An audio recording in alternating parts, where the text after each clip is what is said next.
میرے اوپر قرضہ ہے, مجھے کچھ پیسوں کی حاجت ہے. فرمانے لگے میں نے کچھ پیسے کہا, انہوں نے ایک آواز دی تو ان کا غلام آیا ایک اونٹ کے اوپر لدا ہوا سامان لے کے. کس کے اوپر؟ اونٹ کے اوپر. کہتا ہے مجھے 3000 اشرفیوں کی ضرورت تھی, میں نے بتایا نہیں 3000 چاہیے. اونٹ آیا تو حضرت عثمان غنی کہنے لگے اس اونٹ پر تیرے لیے, تیرے گھر والوں کے لیے میں نے کپڑے بھی رکھوا دیے, کھانا بھی رکھوا دیا, اور 6000 اشرفیاں بھی رکھوا دیے. تو پیدل آیا ہے تو اب اونٹ لے کے جا. کہتے میں نے کہا حضور اونٹ واپس کون کرنے آئے گا؟ کہنے لگے واپس کرنے کے لیے دیا ہی نہیں تو تحفہ ہے, تو لے جا.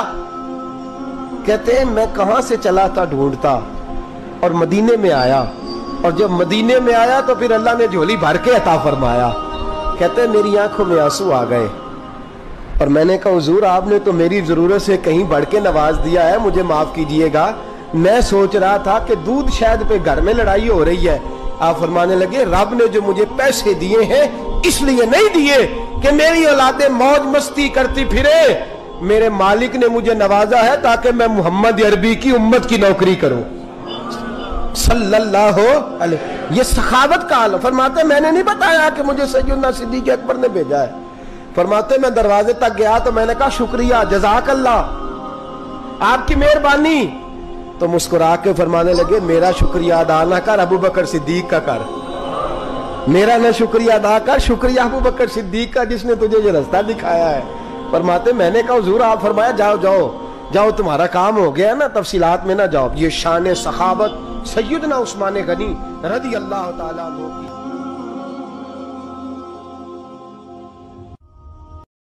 حضرت عثمان غنی رضی اللہ تعالیٰ عنہ فرماتے ہیں کہ جس دن حضور نے تبوک کے لیے جیش اسرا کے لیے اعلان کیا نا, تو حضرت عثمان غنی فرماتے ہیں کہ حضرت ابو بکر صدیق تو سارا مال لے آئے تھے, جناب عمر آدھا لے آئے تھے, مولا علی شیر خدا نے جی کھول کے دیا تھا, لیکن 800 گھوڑے بما پالان کی ضرورت تھی, یعنی 800 فوجیوں کا خرچہ. اپنے لفظوں میں بات کر رہا ہوں. فوجی کا خرچہ کیا ہوتا تھا کہ فوجی کا گھوڑا بھی چاہیے, گھوڑے کے ساتھ کجاوا بھی چاہیے, تلوار بھی چاہیے, نیزہ بھی چاہیے, تیر بھی چاہیے, لوہے کی جیکٹ بھی چاہیے. حضرت عثمان غنی کہتے ہیں نبی پاک نے اعلان کرنا شروع کیا. ایک دفعہ اعلان کیا تو میں نے کہا حضور 200 فوجی کا خرچہ میرا. نبی پاک نے دوسری دفعہ اعلان کیا تو کوئی اٹھا ہی نہیں, جنہوں نے دینا تھا وہ تو سارا کچھ پہلے ہی دے چکے تھے, کوئی اٹھا نہیں. کہتے مجھے بڑا عجیب لگا کہ میرے مصطفیٰ اعلان کریں.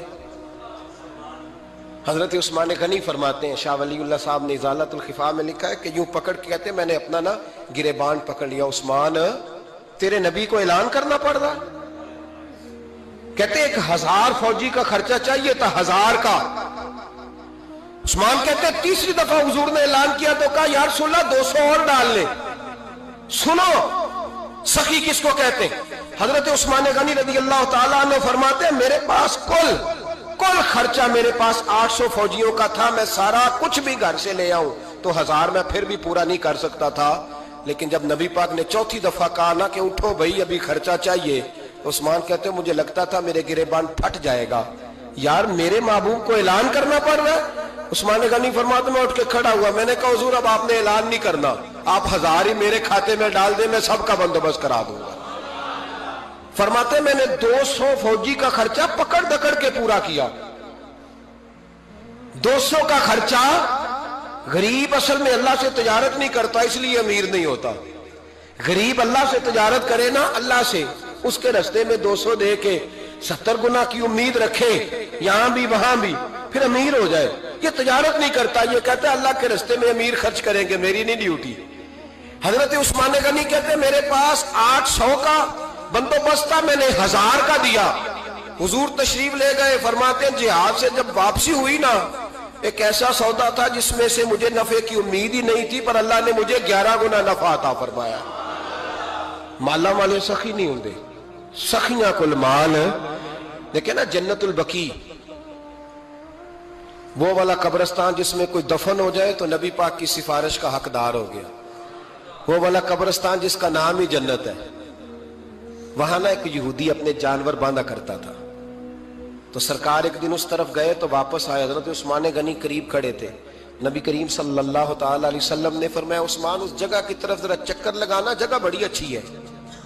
عثمان غنی گئے، جگہ خرید کے واپس آ گئے۔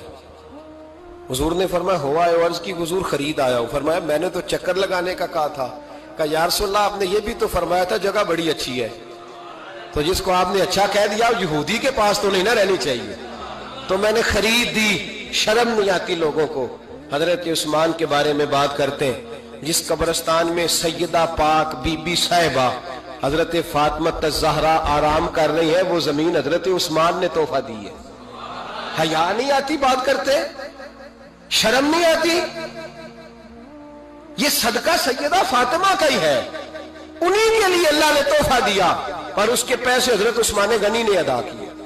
پھر اس قبرستان میں سیدہ پاک نے آرام کیا، پھر اسی قبرستان میں عثمان ابن مسعود نے آرام کیا، پھر اسی قبرستان میں حضرت حلیمہ سعدیہ لیٹی ہوئی ہے، اسی قبرستان کے اندر نبی پاک کی زوجہ سیدہ عائشہ آرام کرتی ہے، پھر اسی زمین پر میرے محبوب کے پیارے نواسے امام حسن آرام فرمائے۔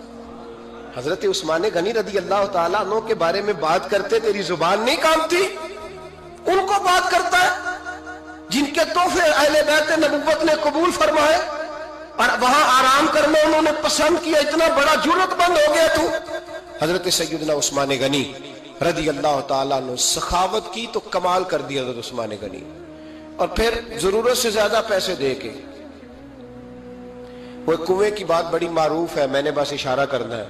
نبی پاک نے بھی اعلان کیا تو بڑا ہی اعلان کر دیا، فرمایا وہ میٹھے پانی کا کنواں ہے، قبضہ یہودی کا ہے، جو بندہ خرید کر وقف کرے گا نا اسے کیا ملے گا؟ تو حضور نے فرمایا میری جیب میں جنت کی ٹکٹ ہے، میں اسے جنت دے دینی۔ یہ ہے عرض جنت، یہ طیبہ کی زمین ہے، جنت بھی یہی، مال کے جنت بھی یہی ہے، جنت لے لے مجھ سے، لے لے۔ حضرت عثمان غنی گئے، اس کو کہا بھئی کنواں میرے ہاتھ بیچ دے۔ کنویں کی قیمت تھی 500-700 دینار، تو حضرت عثمان 500-600 دینار کل کنویں کی قیمت تھی۔ جناب عثمان غنی گئے، یہودی کو پتا تھا کہ یہ خریدنا چاہتے ہیں، فرمایا یار یہ کنواں بیچ دو۔ کہنے لگا نہیں بیچنا۔ فرمایا قیمت منہ مانگی، کہنے لگا قیمت میری مرضی کی۔ کہا تمہاری مرضی کی؟ اپنی اپنی اوقات ہوتی ہے نا قیمت لگانے کی، تمہاری مرضی کی۔ کہنے لگا میری شرط ہے، میں ایک دن کے لیے کنواں دوں گا، ایک دن میں ایک دن آپ۔ فرمایا یہ بھی منظور ہے۔ کتنے پیسے؟ اس نے کہا میں 3000 دینار لوں گا، 500-600 کا ہے۔ حضرت عثمان غنی فرمانے لگے تو نے اپنی اوقات کے مطابق 3000 مانگا ہے، میں 40,000 لے کے آیا تھا، اپنی اوقات کے مطابق مانگا، 40,000 دینار میری جیب میں۔ یہودی کہنے لگا عثمان تو تاجر ہے، اور عام تاجر نہیں، عالمی سطح کا تاجر ہے، لوگ تیری تجارت کی مثالیں عرب میں دیتے ہیں، پر 500-600 کا کنواں 40,000۔ فرمانے لگے مسئلہ کنویں کا نہیں، مسئلہ مصطفیٰ کے فرمان کا ہے، وہ جو حضور کا فرمان پورا کرنا ہے نا، اس کے لیے 40,000 تھوڑے ہیں، میرے پاس تھے ہی اتنے جو لے کے آیا ہوں۔ حضرت عثمان نے پیسے چکائے، اس نے کہا ایک دن پانی ملے گا۔ فرمایا منظور ہے۔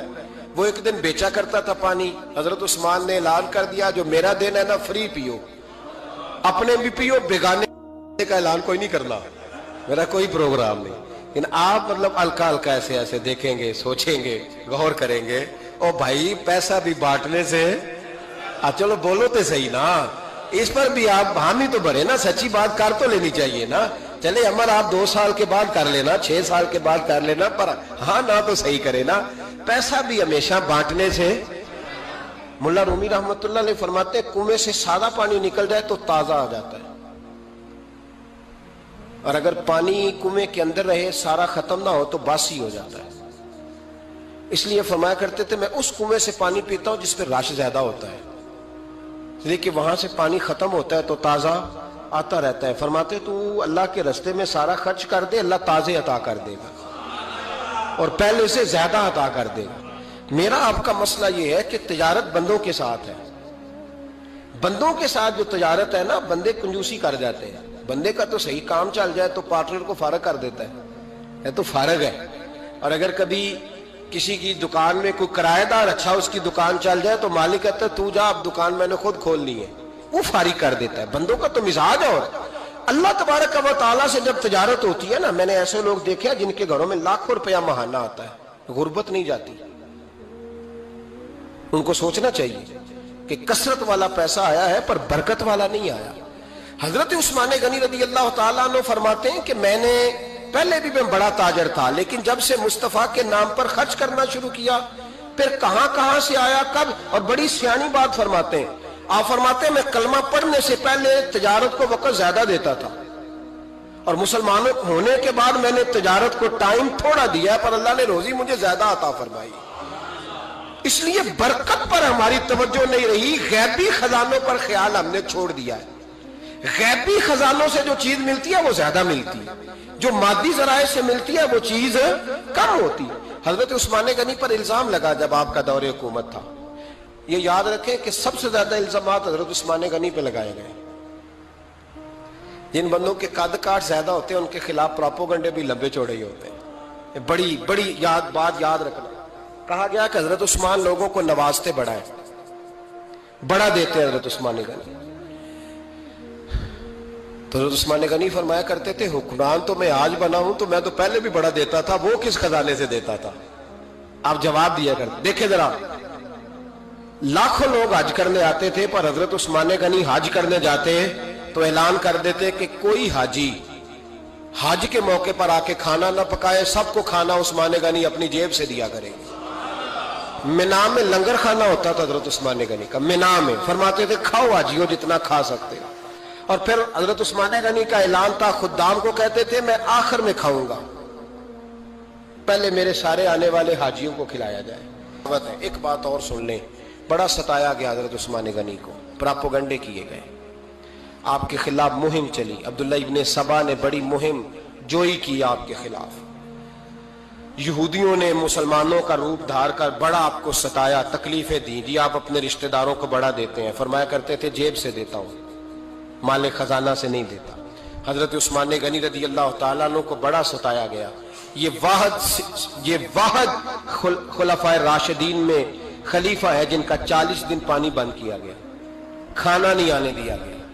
لیکن کمال ہستی حضرت عثمان غنی کی، مولا علی جیسے شیروں نے جا کے کہا آپ اشارہ کریں، یہ جو آپ کے خلاف نکلے ہوئے ہیں تو ایک تلوار سے مار دیے جائیں گے۔ تو حضرت سیدنا عثمان غنی فرمانے لگے میں وہ والا مینڈا نہیں بننا چاہتا جس کی وجہ سے مدینے کی گلیاں رنگین ہو جائیں، امن کا کعب خلافت چھوڑ دیں۔ فرمایا حضور نے کہا تھا اللہ تمہیں ایک قمیض پہنائے گا، لوگ اتارنا چاہیں گے، تم نے اتارنی نہیں۔ صبر سے، حوصلے سے، اطمینان سے، یہ وہ واحد ہستی ہے حضرت عثمان غنی جنہوں نے شہادت قبول کر لی لیکن تلوار نہیں چلنے دی، لوگوں کو ایک دوسرے کے گلے نہیں کاٹنے دی۔ وہ شخصیت ہے حضرت عثمان غنی کی، لیکن بڑا ستایا گیا، بڑا پراپوگنڈا۔ مجھے بتائیے اس کے بارے میں اللہ قرآن کی آیتیں نازل کر دے، اور جس کے بارے میں مصطفیٰ کریم ایک بار نہیں تین بار جنت کی بشارت عطا کر دے، کوئی بندہ ہمیں تاریخ بتائے، حوالے دے، کہانیاں سنائے، تو ہم اس کی کہانیاں دیکھیں گے یا نبی پاک کا فرمان دیکھیں گے؟ بولیں، جا کے بولیں، جا کے۔ کسی کہانی پر کبھی بھی کان، بس ایک حدیث میں نے بڑی دفعہ سنائی ہے، پھر سناتا ہوں، ترمذی میں ہے، نبی پاک جنازگاہ تک گئے جنازہ پڑھنے، یا رسول اللہ فلاں آدمی انتقال کر گیا، جنازگاہ تک تشریف لے گئے جنازہ پڑھانے، لیکن جنازگاہ تک پہنچ کر محبوب نے فرمایا اس کا جنازہ نہیں پڑھانا۔ یا رسول اللہ کیوں؟ فرمایا اس لیے کہ یہ عثمان غنی سے بغض رکھتا تھا، تو حضور تو اس کا جنازہ نہیں پڑھتے۔ کوشش کرنا آپ کا مزاج کبھی کسی بندے کے لیے بوجھ نہ بنے، کوشش کریں کہ رویہ اس طرح کا ہو کہ آپ کسی سے ملیں تو اسے سکون ملے، اسے توانائی ملے۔ بعض لوگ ایسے ہوتے ہیں کہ جن سے ملنے کو دل کرتا ہے، مثل تعویذ ہوتے ہیں کچھ لوگ، وہ جب بھی ملتے ہیں شفا ہوتی ہے۔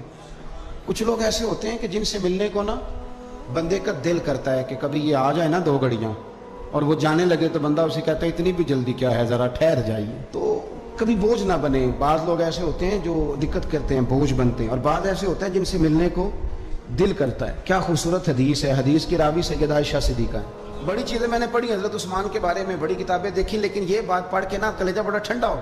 پیار بہت سارے لوگوں سے ہوتا ہے یار، یہ تو نہیں ہے نا کہ پیار نہیں۔ نبی پاک کا جو حضرت ابوبکر صدیق سے پیار ہے، اس کا دنیا میں کوئی انکار کر سکتا ہے؟ حضرت عمر کو جو حضور چاہتے ہیں کوئی انکار کر سکتا ہے؟ اور مولا کائنات شیر خدا جن کو حضور نے فرمایا کہ جدھر علی ہوتا ہے حق بھی خود بخود ادھر ہو جاتا ہے، حق مڑ جاتا ہے جدھر علی مڑتا ہے، اتنا بڑا۔ اور فرمایا من کنت مولا، جس کا میں مولا علی بھی اس کے تو یہ کوئی حد ہی نہیں ہے حضرت مولا علی سے حضور کے پیار کی کوئی حد ہی نہیں ہے. یہ دنیا میں واحد بندہ ہے, ساری دنیا حضور کو مناتی تھی, علی روٹھ جاتے تھے تو مصطفیٰ منانے جاتے تھے. یہ سب سے پیار ہی نرالا ہے. لیکن ذرا سننا بات, اور یار یہ بھی ایک رنگ ہے زندگی کا. اور مطلب آپ کیا سمجھتے ہیں کہ وہ جو لیڈر ہے اس کے سینے میں دل کوئی نہیں؟ آپ کا کیا خیال ہے کہ جو مفتی ہو گیا تو اس کے سینے میں دل نہیں رہا, جو پیر ہو گیا تو کیا اس کے سینے میں پتھر بن گیا, دل نہیں دھڑکتا؟ درد اگرچہ جان گزل ہے, کیا کروں, دل ہے. غم عشق اگر نہ ہوتا تو غم روزگار ہوتا. یہ ہوتا ہے, دل میں درد بھی ہوتا ہے, کسی کو ملنے کو بھی دل چاہتا ہے, انسان سفر بھی کرتا ہے, کبھی وہ کہتا ہے کہ اور کوئی نہ ہو, میں ہوں, میرا محبوب ہو. دل جو ہوا کیا کیا جائے. لیکن نبی کریم صلی اللہ علیہ وسلم بیٹھے بیٹھے نہ چپ کر گئے, اور دیر کے بعد حضور نے فرمایا, سیدہ عائشہ صدیقہ, سیدہ حفصہ, حضور نے فرمایا عائشہ کسی صحابی کو بلاؤ مجھ سے باتیں کرے. یہ پہلو نرالا ہے, کسی کو بلاؤ ذرا مجھ سے باتیں کرے. تو جناب عائشہ کہتی ہے میں نے آؤ دیکھا نہ تاؤ دیکھا, بیٹیاں تو بات ہی باپ کی کرتی ہیں, اور نمبر دوسرا لگ جائے تو پھر بھائیوں کی. حضور نے فرمایا کسی کو بلاؤ ذرا مجھ سے باتیں کرے. حضرت عائشہ صدیقہ عرض کرنے لگی حضور بلاؤں اپنے ابا جان کو, جناب صدیق اکبر کو بلاؤں. حضور مسکرائے اور مسکرا کے فرمایا نہیں تو رہنے دے, پیار بڑا ہے, نہیں تو رہنے دے. تو حضرت حفصہ کہتی ہیں جب حضرت عائشہ پیچھے ہٹی تو میں نے فوراً آگے بڑھ کے نا تو عرض کی حضور میں اپنے ابا جی جناب عمر کو بلاؤں. تو حضور پھر مسکرائے, فرمایا ٹھیک ہے عمر بھی, پر تو مہربانی کر رہنے دے, قربان جاؤں حضرت عثمان آپ کی شان پر, کیا نصیبہ ہے. کہتی ہیں پھر ہم نے عرض کی حضور آپ ہی بتا دیں کس کو بلائیں. تو کہتی ہے ہم نے حضور کے چہرے پر عجیب سی سنجیدگی دیکھی. حضور فرمانے لگے کوئی میرے عثمان کو بلاؤ, کوئی میرے عثمان کو بلاؤ, میں اس سے باتیں کرنا چاہتا ہوں. کہتی ہیں پیغام چلا گیا, عثمان آ گئے, پردہ گر گیا, بیویاں اندر چلی گئیں, حضور نے پہلو میں بٹھا لیا, میرے نبی نے ماتھا بھی چوما, حضور نے پیار بھی کیا, اور فرمایا عثمان اس دن ثابت قدم رہنا جس دن لوگ تمہیں شہید کریں گے. عثمان اس دن ثابت قدم رہنا جس دن فتنے اٹھیں گے. اس دن ثابت قدم رہنا جب لوگ تیری قمیض اتارنا چاہیں گے جو اللہ نے تجھے پہنائی ہوگی. فرمایا اس دن ثابت قدم رہنا. حضرت سیدنا عثمان غنی نے آنکھ اٹھائی, ہلکے سے آنسو چمکے, عرض کی حضور آپ دعا کر دینا اللہ عثمان کی مدد فرما دے گا. اور یار اس کیفیت کو سمجھو, اتنا میٹھا بندہ.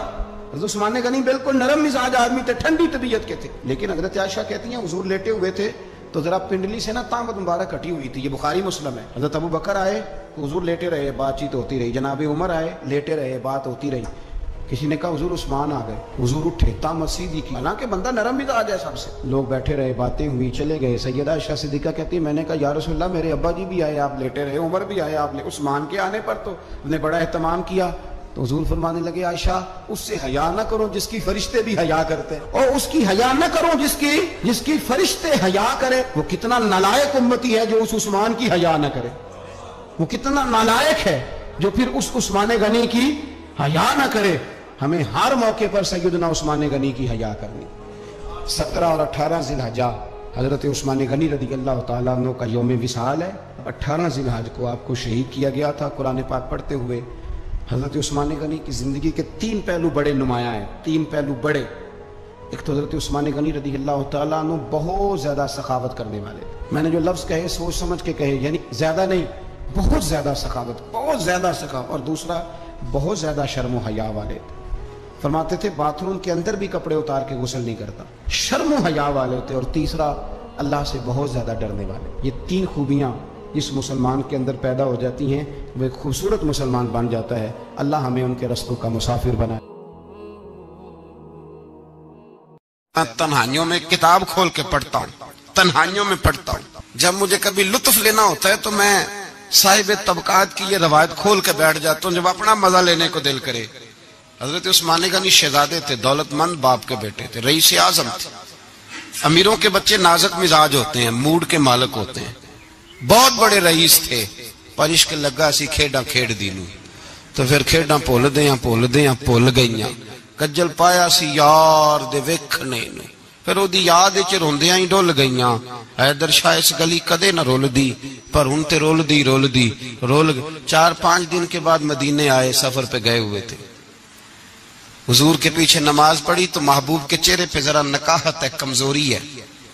حضرت بلال کو ملے, کہنے لگو بلال میں 4 دن باہر رہا ہوں, حضور کے چہرے پہ کمزوری کیوں ہے؟ جناب بلال کہنے لگے جا گھر جا کے پوچھ لیں. کہتا میں نے دروازے پہ دستک دی, سیدہ عائشہ صدیقہ اندر سے بولی کون ہے؟ میں نے کہا اماں جی غلام ہوں عثمان. میں 4 دن کے بعد آیا ہوں تو چہرے پہ بڑی کمزوری ہے. فرماتے جناب عائشہ ہچکی لے کے روئی. کیا ہوا؟ تو کہنے لگی عثمان 4 دن ہو گئے کونین کے مالک نے روٹی کوئی نہیں کھائی، ایک پیالہ دودھ کا ایک کھجور. حضرت عثمان غنی رضی اللہ تعالیٰ کا اماں جی آپ پردے میں نہیں چلی جاتی؟ شہزادہ دوڑے گئے، گھر سے اناج کی بوری کندھے پہ رکھی، ہر چیز اٹھائی. غلام کہنے لگا مجھے دے دو، 20 نوکر ہیں گھر میں. فرمایا نہیں، یہ میری ڈیوٹی ہے، میں نہیں کرنی. عثمان خود گئے، رسول پاک کے گھر میں جھاڑو دیا، چولہے میں آگ جلائی. حضرت عائشہ کہتی ہے میں پردے کے پیچھے سے دیکھ رہی تھی، جب عثمان پھونکے مارتے تھے تو داڑھی سے دھواں نکلتا تھا. پھر عثمان جس نے پانی کا پیالہ بھی خود نہیں پیا تھا، اس نے سالن پکایا، پھر روٹیاں پکائیں تو ہاتھ جلے. کھانا پکا کے اور دسترخوان لگا کے مسجد میں حاضر ہوئے. کہا محبوبہ اگر مہربانی کریں تو گھر نہیں آتے؟ حضور تشریف لائے اور جب پہلا لقمہ تن تندور ہڈاں دا بالن تے اسی ہاواں نال تپایا، کپ کپ مکیاں پیڑے کیتے، اتو عشق پلیتھن لایا، تن دی ہانڈی من دا سالن، اتو لون صبر دا پایا. غلام فریدہ میں ساری تیری، تینوں وجہ یقین نہیں آیا. کہا محبوب یہاں بیٹھے تو صحیح، یہاں بیٹھے تو صحیح. حضور تشریف فرما ہوئے اور پہلا لقمہ جب نبی پاک نے منہ میں رکھا تو عثمان تڑپ کے روئے. 600 دینار نیچے رکھے.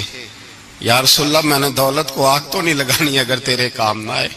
حضور کس کام کی یہ جائیدادیں، کس کام کی؟ اگر آپ کے گھر میں 4 دن کھانا نہ پکے. حضرت عائشہ صدیقہ فرماتی ہیں عثمان تو چلے گئے، یہ کہہ کے تو میرے مصطفیٰ نے پھر ہاتھ اٹھائے اور ایسی دعا دی کہ میں تڑپ اٹھی، میں رونے لگی.